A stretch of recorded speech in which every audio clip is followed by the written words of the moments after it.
In life, there are few times when we actually know exactly what will happen when the sun comes up, but most times we can make a pretty accurate prediction. One such example is the elections just past.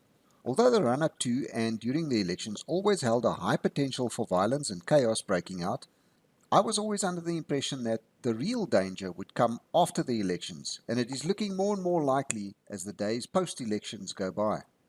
If you listened to my last recording, I told you that voting was actually an exercise in futility, and as it turns out, for a conservative white, that is exactly what it was. Nevertheless, I did go and voted with my conscience, basing my vote to coincide with my morals and principles. Never once did I expect the party I voted for to get even one seat, but I voted for them anyway. Why? Because in my heart, I simply couldn't vote for anyone else and live with myself afterwards. I went to sleep on the 29th of May with a clear conscience, knowing that I had done my civic duty as an intelligent and rational voter. So as I write this script, it is nearly 2 weeks since we voted, and the true colours of all these bigger parties are coming out for all of us to see. As expected, the ANC has lost its clear majority, the EFF has all but seen its arse, and last but not least, the Freedom Front Plus got the hiding they deserved. I'd like to pause here for a minute to speak a bit on how and why the Freedom Front Plus had such a dismal performance. Firstly, let us look at where the Freedom Front Plus came from and on what principles they were formed. We will disregard the blatant treasonous actions surrounding the Afrikaner Accord and Resolution 235, but concentrate just on what principles they were formed. The Freedom Front Plus were reincarnated from what used to be the Vryheidsfront and were supposed to be the one and only party who represented the white conservative in South Africa. What they are today is not even remotely close to that. Today the Freedom Front Plus is nothing but a political whore offering whatever services will get them the most clients or voters. The Freedom Front Plus has strayed so far from its roots that I believe they have even taken down their constitution from their website. What they have become is nothing but political prostitutes and have resorted to what amounts to abandoning their mandate and accepting whatever would get them a few more votes.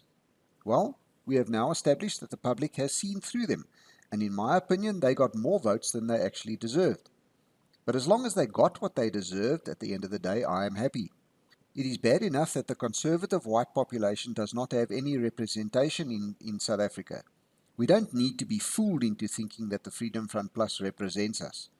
Now we know where we stand, and that is a step in the right direction. The Freedom Front Plus thought that once they had bagged the white conservative vote, they could change colours like a chameleon and bag the votes of some of the Rainbow Nation.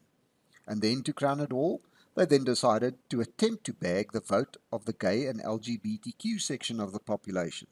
What they didn't realize was that by hopping from pillar to post to try and gather as many votes as possible, all they managed to achieve in the end was to piss everyone off, and they were severely punished for it.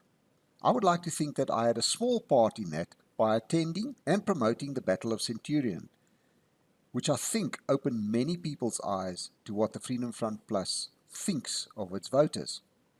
So let me get to the reason for this recording. That is the deception and betrayal taking place behind the scenes while the top parties divide the spoils amongst themselves, so to speak. There are a million theories on which coalition will be best or which will be worst for South Africa, but the truth is that there is literally no coalition that will benefit either the population or the country as a whole. South Africa is bankrupt and broken beyond repair. In my opinion, there is little chance of this country escaping a breakout of faction fighting and chaos in the next few weeks and months, as the political criminals fight amongst themselves for the spoils of what is left of this country. You must remember that right now there is very little loyalty to any party by any of its members, because at the end of the day, the only thing that matters to these dimwit criminals is that green leather seat in Parliament and the fat paycheck and benefits that come with it. Nothing else. To those of you that voted for the DA, there can only be two reasons for you to have voted for them. Number one, you live in the Western Cape and you just love the mowed sidewalks and the potholes that get filled on a regular basis. Or number two, you hear about the mowed sidewalks and the roads with no potholes and wish you had the same.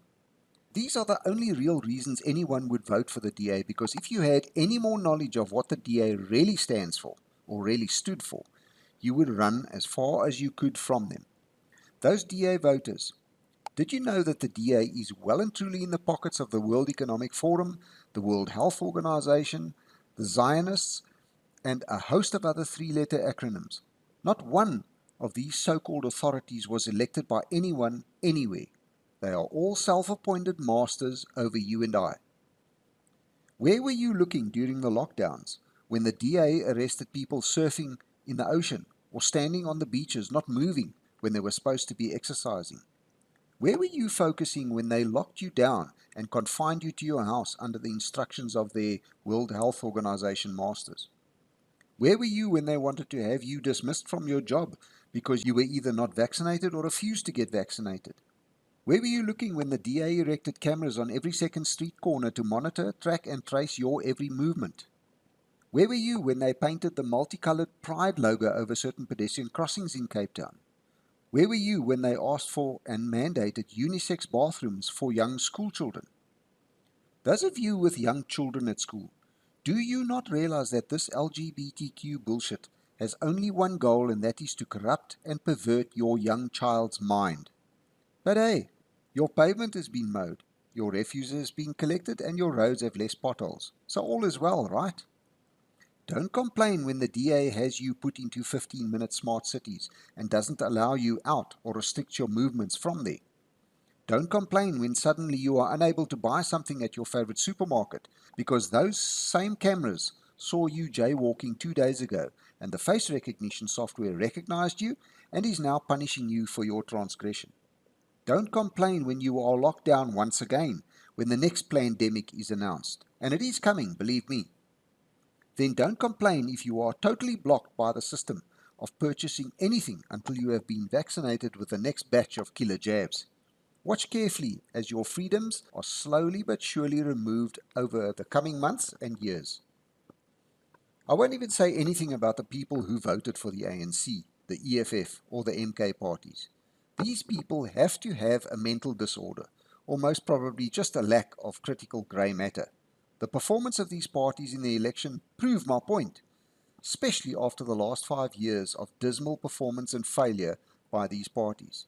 The exception was people who voted for the MK party, a party that came to the elections with zero plan at all. People who voted for them were voting for Jacob Zuma and nothing else. How stupid does one have to be to do something like that? There is one other sinister possibility that is playing out at the moment, but that has not been verified yet, so I won't incriminate myself by spreading what amounts to rumors at this stage. But I can tell you, if the information I have received turns out to be true, the people in the Cape are in for a huge surprise. More on that at a later stage. Back to the wheelings and dealings going on behind closed doors right now, with the political parties whoring themselves out, making deals to secure a seat at the feeding trough.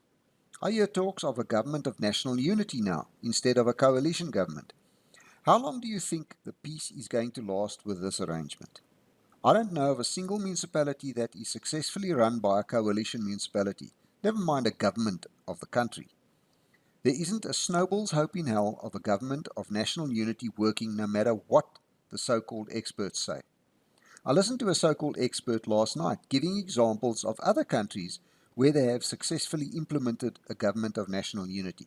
I have to laugh. Has this so-called expert taken a look at the caliber of people we are talking about here? I doubt it very much. Is the Rainbow Nation idea not a population of national unity, or supposed to be one anyway? It failed dismally, and so will a government of national unity. This is Africa, and this is what the so-called experts tend to conveniently forget in favor of numbers on a piece of paper or on a computer screen. People, the potential for chaos was high before the elections, but now it is much, much higher. The likelihood of chaos and violence breaking out is now higher than it has ever been. Yes, I've been saying things like this for a long time, and it hasn't happened yet. Does that make me wrong? Don't you think that if the potential for chaos keeps rising, at some point a threshold level must be reached and chaos must break out? I would rather be ready than count on me being mistaken or plain wrong. That is my insurance in life, being ready for the possibility of chaos breaking out Just like most of you have vehicle insurance and household insurance. I'm sure that you don't plan on crashing your car soon or having your house burgled, do you? But I bet you have insurance in case that does happen. So in short, people, take out that insurance policy and be as ready and prepared as you can be every single day, because you don't know when that day might come that chaos and violence breaks out nationally. If you wake up tomorrow and there is no chaos, see that as an opportunity to increase your preparedness. Take advantage of every single opportunity to increase your preparedness. See it as an insurance policy just like the other policies you have. If you take anything from this recording, take that, please. Prepare, prepare, prepare. This house of cards is likely to come crashing down sooner than later. That is my message to you today. Please like and share this on as many platforms as possible. While you're at it, click on the subscribe button and the bell icon to receive notifications. And as always, until next time, be safe out there.